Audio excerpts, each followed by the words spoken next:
முதுமலை புலிகள் காப்பகத்திற்கு உட்பட்ட மாவனல்லா பொக்காபுரம் பகுதியில் வாழும் மக்களின் செல்லப்பிள்ளையாக கடந்த 15 ஆண்டுகளாக உலா வந்த 50 வயது மதிக்கத்தக்க ரிவால்டோ என்ற ஆண் காட்டு யானை உயிரிழந்த சம்பவம் அப்பகுதி மக்களிடையே பெரும் சோகத்தை ஏற்படுத்தியுள்ளது. கடந்த ஒரு வார காலமாக உடல்நிலை பாதிப்புடன் சுற்றித் திரிந்த ரிவால்டோ யானையை முறையாக கண்காணித்து உரிய சிகிச்சை வழங்க வனத்துறையினர் நடவடிக்கை எடுக்காததால் உயிரிழந்ததாக குற்றச்சாட்டானது எழுந்துள்ளது.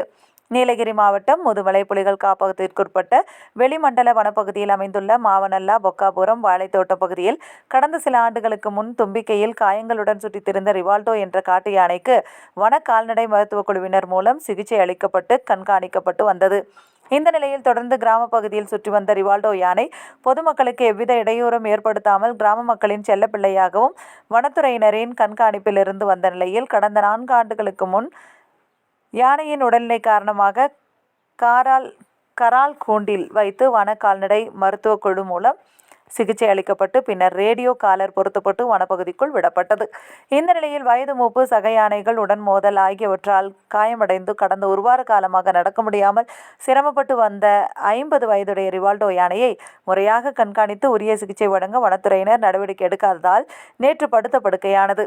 பின்னர் முதுமலை வனக்கால்நடை மருத்துவர்கள் இன்று சிகிச்சை அளித்து வந்த நிலையில் சிகிச்சை பலனின்றி உயிரிழந்தது. கடந்த காலங்களில் பொதுமக்களுக்கு ஆபத்து எதுவும் ஏற்படுத்தாமல் சகஜமாக பழகி வந்த ரிவால்டோ யானை உயிரிழப்பால் மசனகுடி அதன் சுற்றுவட்டார கிராம மக்கள் சோகமடைந்துள்ளனர்.